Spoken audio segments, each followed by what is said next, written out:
Hey, everybody, welcome to another episode of Are You Tired of This Shit? Concerning the treatment of New Orleans by the people managing it. It's been consistent. Everyone says they tired of this shit. I haven't had one person yet say, "Oh no, I'm not tired of it. Happy with it.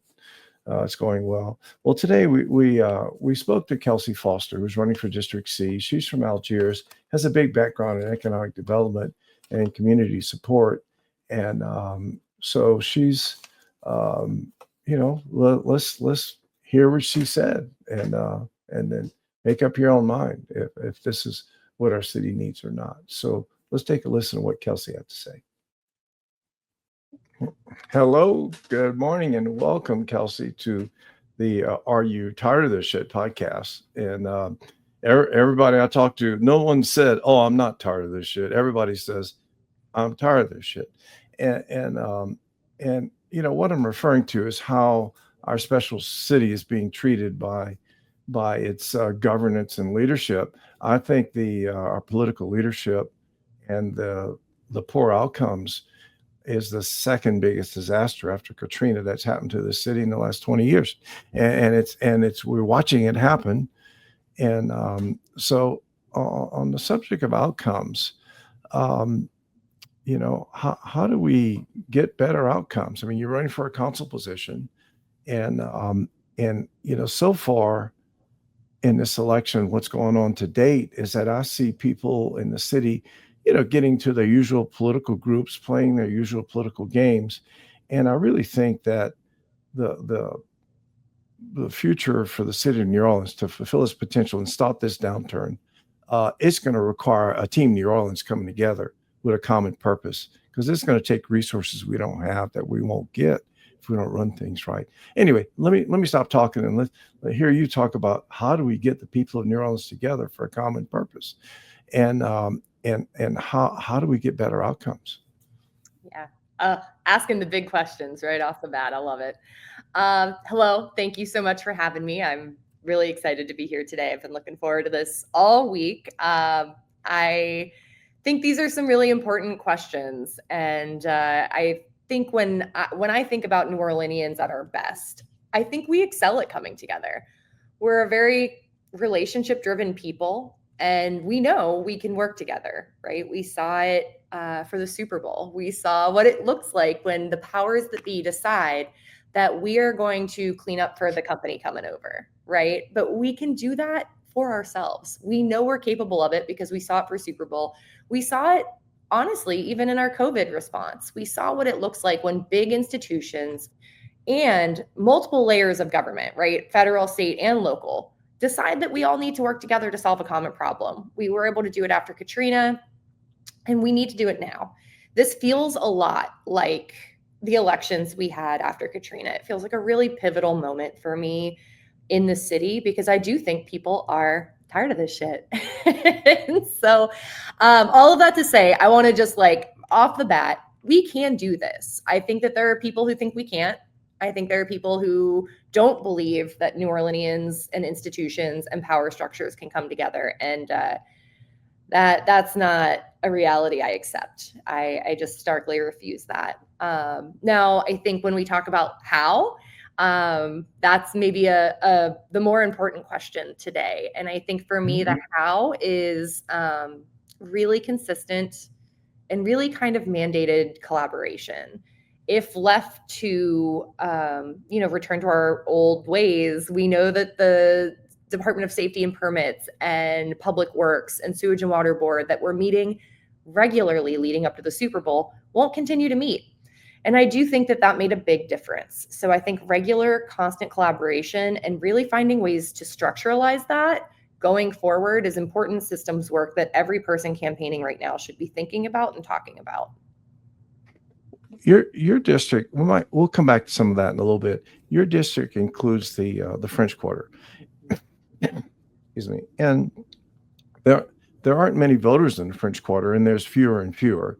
I used to live in the French Quarter when I moved full time to New Orleans right after Katrina. I figured that I could be useful here. The Bayou has enough people think like me, and they can handle themselves. And I've owned property in the French Quarter for 25 years before I moved. So the the French Quarter, again, there's maybe half the number of people living there when I last lived there full time. And so it's not many voters. So I don't know that it gets a lot of attention from this council seat. So can you talk a little bit about how you see the French Quarter, even though it doesn't have many voters? Yeah, and I think this is a conversation that's true and valid for a lot of the East Bank of District C. We include everything from Canal Street going downriver to Poland Avenue and the Industrial Canal. And so there's a lot of folks over there who haven't had a representative from an East Bank neighborhood in a long time. And I think that feels, like a kind of a loss of representation for those voters, and that's valid and that's real. I'm an Algiers girl. Most people who run for this seat are Algerians. The voter registration breakdown from East Bank to West Bank in this district is pretty close to 2/3 and 1/3 Algiers to East Bank. So it's real, right? When I have to think about knocking doors, I got more to knock here than on the East Bank. That said, I'm an economist. My background is in public finance. I've been the economic development director of Algiers for the last 5 years. We have to pay incredibly special attention to the French Quarter as a thriving business district of locally owned businesses, a tourist hub, and a neighborhood. It is 3 distinct things that have to work together. And I think my argument is that if we build a French Quarter, we don't have to build a French Quarter, if we manage and maintain well a French Quarter that works for residents and it works for business, it's inherently going to work for tourists. My primary concern is always going to be the community that lives there. Our residents come first. And from there, we can make sure that our tourists are also having a safe time and a good time, but it really is people first. Yeah, I mean, without people living there, it sort of falls apart culturally. Without the characters that live in the French Quarter, and they're fewer and fewer. How about the? I have friends, Glade Bilby and others, in the French Quarter who are interested in a little bit more self-governance. I mean, the total crap outcomes of every city operations. Glade tells me every once in a while, "Would you believe this?" I said, "Glade, we've already agreed this nothing works." I said, "That includes everything." So yeah, I'll believe whatever you tell me. So let's talk about something else. I mean, really. So the French Quarter Management District, they've shown they have something structured where they can do a lot more management. Things like, actually painting the curbs, and enforcing parking regulation, basic safety stuff. So what are your thoughts about getting them the resources to do that? Because I would think if you were a mayor or council person, you'd be glad to let somebody else handle that. And, being they're handling it themselves and they have structure and expertise, all they can do is complain to themselves if they don't do it right. So what are your thoughts about that? Yeah, I think that God bless those folks have been through it in the last couple months with the trash wars and everything that has been going on for French Quarter Management District. I think they do a wonderful job. In my heart of hearts, I believe in New Orleans where actually we can just manage our contracts. We can manage our public services. We can manage service delivery in a way that doesn't require kind of additional layers of organizational work. But that said, that takes time. That's not an overnight fix. And so what FQMD is doing right now is working. We need to make sure that they are well-resourced and able to succeed. I do believe that local governance is really important in all neighborhood work. No one knows what their community needs better than the people who live there. And we do need to make sure we're listening and engaging people in a more thoughtful way. I think we make it really hard for folks to engage in government work here and to have a voice that gets heard. And so I love that in the French Quarter, we've got this kind of beautiful structure already that is working and it's delivering real results. And they have the expertise to stand up and say, no, when things aren't working and when contracts are being kind of mismanaged. Because at the end of the day, all public contracting should do 3 things. It should provide citizens and residents the services that they need at a price that the taxpayer in the city can afford. And it should give opportunity to everyone of all backgrounds in business. And I think with the trash wars, unfortunately, we've seen that the city didn't handle that in a great way. And so I'm really glad that we've been able to get kind of some clarity on that contract, and that the folks in the quarter are going to continue to have regular, consistent trash pickup. But also, the trash wars, I think, are good analogy, model, literal case probably of the influence of political players. The city, look, sewage and water board, the city contracts don't get awarded unless the right person happens. It's like musical chairs, and you keep starting and stopping until the right person's in the right seat. And let's not pretend that doesn't happen. We see the outcomes. When you see the outcomes of a process and they're consistent, it's not random. Okay. So we've had crappy outcomes. What we have today is the end product. This is the score of the game of the outcomes post Katrina. So the mayor and council people have changed, but the outcomes haven't. What's behind that? I think truly at the base of so much of this is just really broken public administration. And it's the least glamorous thing that we can talk about as candidates, and it's probably the most crucial. It is not the kind of sexy work of government of cutting ribbons and breaking ground with golden shovels. It really is thinking about the systems we have in City Hall, like literal IT systems, workflows, right? How would you run? I have run small nonprofits. I have run a levy board here on the West Bank. I've been a public administrator for most of my life, and I can't run a nonprofit without a workflow. I can't run a nonprofit without functional technology. And when I think about the city of New Orleans, I think what's broken is really that kind of systems thinking about how we approach problems, certainly response to disasters, but really just day-to-day work. How are departments speaking to each other? We think about that, I think, in terms of sewage and water board and DPW a lot. Why did my street get paved and torn back up? That's infuriating and something I think we can all relate to. That's a workflow problem. That's an administrative problem. That's a structural problem. And it is not going to be glamorous. It's not going to be the headlines that I think we unfortunately are used to seeing about city government these days, but it is incredibly necessary work. And I think it's important for voters to stop and think about the administrative experience of the candidates that they're considering, because you really do want someone who's going to build just one hell of a spreadsheet, or whatever it may be that you need to fix the problem and make sure that workflows are being managed, and that teams are collaborating across department or across sector, or whatever the need may be in the particular instance. But it's not a sexy answer, and it's probably one of the most crucial answers I can give you. Excuse me. On a related thing, should people be, the citizens own the city, and, we're like the shareholders. Should they be treated like customers when they walk into City Hall? And a business, because people, you're in economic development. I hear to me, there's a bunch of BS there going around. I mean, we trying to do a fancy offense, and we can't dribble. We can't put air in the ball.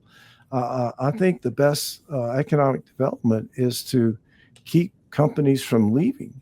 And we have a big one on population loss. I mean, nobody's going to show up and build anything as we're losing population. So how about local companies with permits and, should they be able to track that with a dashboard? Should that be some accountability? Because everybody talks about you got to hold them accountable. And so far we can't embarrass any politician. They're unembarrassable once they're in office.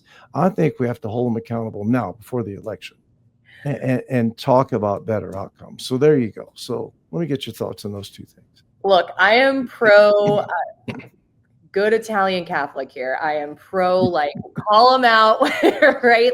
Yeah. Shame should actually be a motivator for a politician. You should continue to be accountable and to feel some level of failure and ownership of problems. And that does bother me in this city a lot, that the buck gets passed. I can't tell you how often that's come across my desk as an economic development director or a neighborhood president.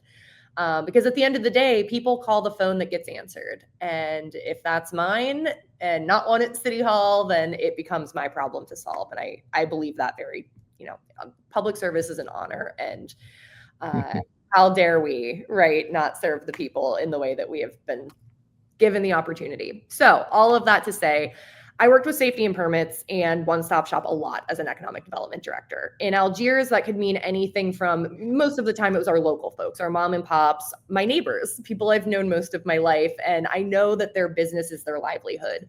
I know their children. I worry about, how difficult it can be for folks to get the permits and resources that they need just to continue to pay their sales taxes, to continue to serve alcohol at their restaurant, whatever it may be. One thing that I've seen as somebody who I ask why a lot, why is this permit stuck? Why is this business owner calling me trying to get this sorted? One thing that I have learned is that the one-stop app, the kind of application, the website that we all use to get every kind of operational permit in the city is a 15-year-old piece of proprietary technology. And so it's something that was built for the city of New Orleans 15 years ago. And maybe 15 years ago, it was great. In technology years, that may as well be 50.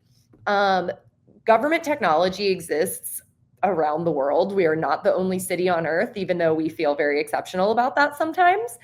I think that there's probably better systems out there that we could easily afford, consider, that would streamline that process a little better, that might bring in some of the revenue department that's currently in a separate system, that might bring in BRASS, that's the city's public procurement system that's currently, again, fully separate. So we have a lot of kind of like bespoke little technology systems out there in City Hall that do not talk to each other. And I really wish that they did. I think that's, again, talking about that like unsexy administrative work. That's important. Another thing that I think gets broken a lot, and a problem I had to face as an economic development director, was just a lack of manpower. In the city of New Orleans right now, there is one electrician who can approve your, if you're building out a new store or whatever, restaurant, whatever it may be, there's one guy who's got to sign every electrical inspection, whether it's a high-rise apartment building or the bodega next door. And that is the electrical approvals were something that held us up in Algiers a lot. And, God bless this guy. He's one man. How do we attract, as civil service, electricians? We know that the trades pay well. We know that electricians can go out and get hired, get a good union job, and make great money in this city. How do we attract them to City Hall, where public pay is probably going to be lower? So I think we've got to kind of visit our civil service pay schedules. And I know it's tough to argue to residents that we need to pay more because we are already dealing with a really constricted budget, but we've got to find some structural solutions to get these things moved along faster, because one electrician ain't gonna cut it. Well, you make a lot of sense. I mean, but you could have some consultants approved. Sure. There is proper use of AI to do a lot of stuff. Like I'm writing some software code to enhance my CAD program, and I'm using AI, which is helping me a lot to do Python coding. And so, but we need worldly people who know about big world solutions, and we don't have a lot of them working for our city. The city government is set up. There's no policy and there's no politics separate. The policy is to do politics.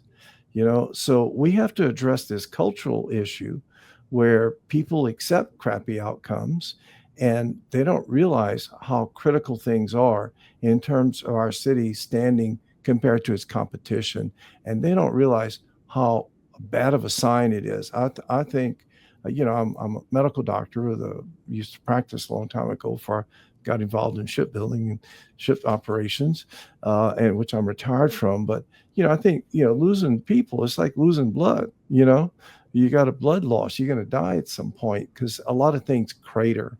And there's fewer of us left to pay the taxes of an increasing city budget, which I think a lot of it's just misspent. I don't, maybe some of it's stolen, but I think it's more misspent and ineptly spent, and poor value comes from it. And I think it's because of the lack, because, oh, you got to give it to a local contractor. We have some contractors, they just aren't very worldly. And so, I know I'm complaining a little bit, but I'm just telling you some of the challenges you would have to deal with. But it sounds like you're up to them. I Did I love say? stuff. I love this stuff. And I think, a thing that breaks my heart, and I'm sure you and Greg have talked about this before too, is that at Algiers Economic, we had a youth workforce development program.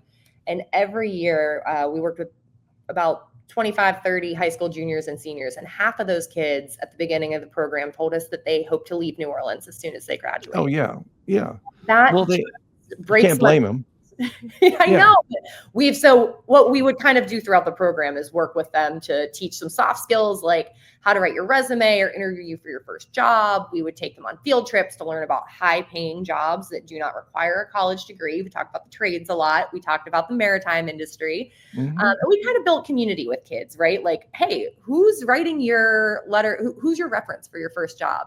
Because it should be me. I give a glowing review. And by the end of our class, we could usually cut that number of kids who wanted to leave New Orleans after graduation in half, because they felt like they could see a future here. And, a future in a high paying job, a future in this community where there's somebody who's got their back.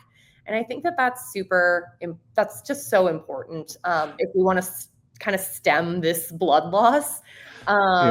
And we've got to find some real tangible wins for people who are considering, if they want to raise children here, if they can live another hurricane season with this homeowners insurance crisis that we're in.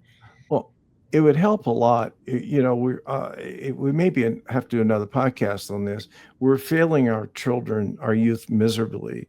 The city is. And it's sad because the city hands out resources politically and not for performance or outcomes.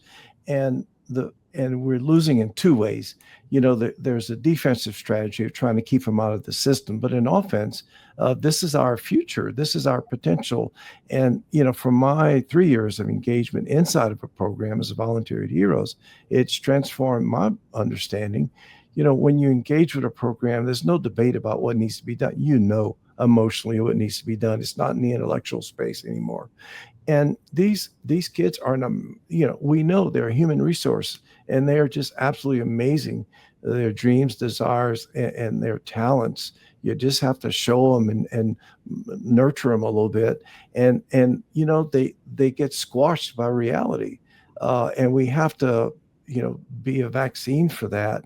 But the city could play an amazing role if it did programs from the kids' viewpoint instead of from the city's viewpoint.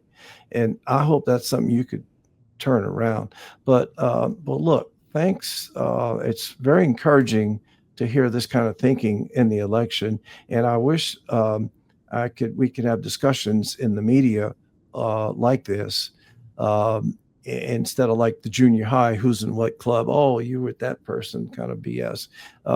There's a lot at stake. There are lives at stake. And I think we should have professionals in office. Professionals, and I define a professional as someone who could, if they were a surgeon, could operate on my mom. Okay. And there's two groups of people we know. We have friends we like to hang out with. Then we have those, if they were a surgeon, could operate on your mom. And there's not much overlap in those two groups. But I think this is life or death for the city and for the people in it, literally, from city operations. And we just need some professionals in charge and adults. Thanks a lot, Kelsey. I appreciate engaging with you in this. This is encouraging, and there might be more to cover later. Awesome. Thank you so much for having me. Thank you for letting me be a little wonky today. I get really passionate about this stuff. No, I'm a lot wonky. It's not the most glamorous, but it is the most important, because you should elect a nerd. It is so important. Yeah. You say professional, I say nerd. I think we're talking about the same thing. No, I think so. I think, again, People don't realize what a precarious place we're in with the momentum we have. And it's going to take more than just not being bad. You can't, a lot of people, oh, it's not going to be bad. Well, that's not going to get us anywhere. Our competition is chewing us up in so many areas. And it's really, really sad. So anyway, well, look, have a good rest of the day and have fun campaigning. And, Thank you. Thank you so much. And you're welcome. I look forward to seeing you out on the campaign trail. Yeah, absolutely. Take care. So long. Well, you guys heard what Kelsey Foster had to say. She's very interesting in her viewpoint of things. She agrees on the extreme importance of the French Quarter and how it needs special treatment and maybe some special management. But she's pretty upbeat, and it's encouraging to hear her talk about real issues and real solutions. And I hope we get more of that level of discussion when talking to other candidates, in every district, citywide and mayoral candidates. So thanks for watching, and we'll see you on the next show. Take care.